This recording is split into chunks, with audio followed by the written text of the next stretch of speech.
Love, Listen, Talk, Repeat podcast. I'm Wendy Capewell, your relationship specialist, and this podcast is all about things relating and affecting relationships. I'll be interviewing guests who are experts in their profession, learning more about what they do and how they help others. In some episodes, I'll be sharing some insights and tips of my own. So settle back and enjoy. Hi, it's Wendy.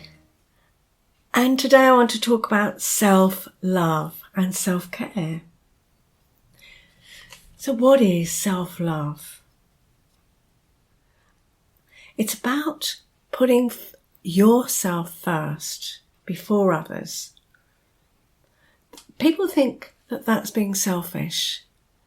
Well, we're not talking about really dramatic situations where we do have to put aside our feelings and our thoughts if somebody's really ill or they need our help desperately. It's not about that.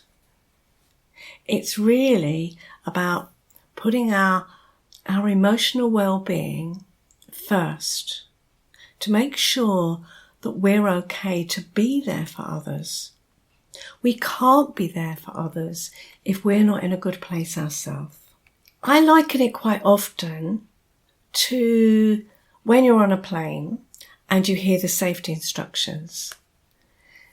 And the cabin crew will say, when the oxygen mask drops down, put the oxygen mask on yourself.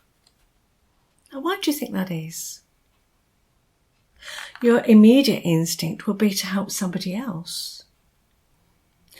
But if you haven't got any oxygen, how can you help anyone else? So think about it. Think about that oxygen mask and how much you need that before you can help anybody else at all. That's not selfish. That's actually the opposite. Self-love is not conditional. For example, when I lose weight, then I will find the man of my dreams. When I get promotion, everything will be okay. It really is. It's taking care of ourselves every single day. It's certainly not about seeing yourself better than anybody else. And it's also not about disregarding others. There's nothing worse than seeing that person who struts about saying, I'm better than everybody else and I don't give a damn about other people. That's not what it's about. It's not running away from problems either. It's not saying I'm going to disregard that problem because it's too difficult to deal with. That will just build up lots and lots more stress and anxiety, and that isn't showing self-love. It's about resolving the problems, working through them, and then addressing them. Because once you've addressed the problems, then you will feel more relaxed. So you can understand that it's not about disregarding those.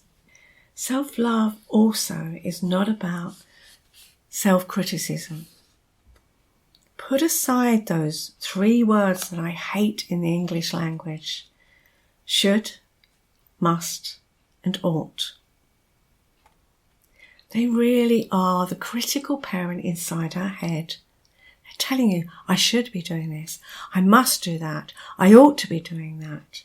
Instead of saying, I would like to. When we feel that self-criticism, those 3 words, should, must, and ought, are telling us that we're not good enough. They're not clever. It's not clever to do that, is it? It doesn't do us any good to feel that we aren't good enough. We walk around saying we don't measure up. And that certainly is not helpful, and it isn't about self-love. It's about setting boundaries and being able to say at times, no. Now, lots of people hate saying no because they feel others won't like them if they say those words, no. But stop and think a moment. If you're always trying to please other people, you're going to run out of capacity to do that. At some point, you're going to get overloaded, overwhelmed, over-anxious, overstressed. And actually, if you don't say no and you try to do something for someone else or something they're asking you to do, whether it's in your profession, whether it's at home, whether it's for a friend, there will come a point when you won't be able to do it as well as you could. So surely, it's better to say, right now, I'm unable to do that thing for you. It's better to say, I know that's really important for you.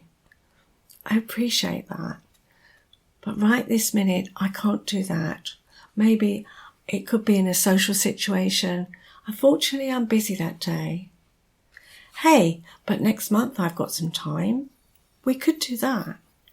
Now, it is saying no, but it's not putting the other person off. It's not turning around and saying, no, I'm not doing that for you. It really is that self-care and noticing your capacity, noticing your boundaries. If something doesn't feel right for you, then you really need to understand how that feels in your body. If it doesn't feel right, the chances are it isn't right. And sometimes you have to say that no. It might be no to an extra piece of work in your job. It might be no to that extra drink that someone's pushing under your nose at a social event when you know you don't want it. It might be no to that extra piece of cake that someone's offered you. You know that it isn't good for you. And it's perfectly okay to say that. So just be aware of your boundaries. So important. Self-love is about compassion. Yes, that word, compassion. Being kind to yourself. Taking care of yourself. Doing nice things for yourself. It's perfectly okay to take time out for yourself and do something just for you. Not anyone else, just for you. It might be taking time out to read a book. It might be time to go for a walk. It might be taking exercise.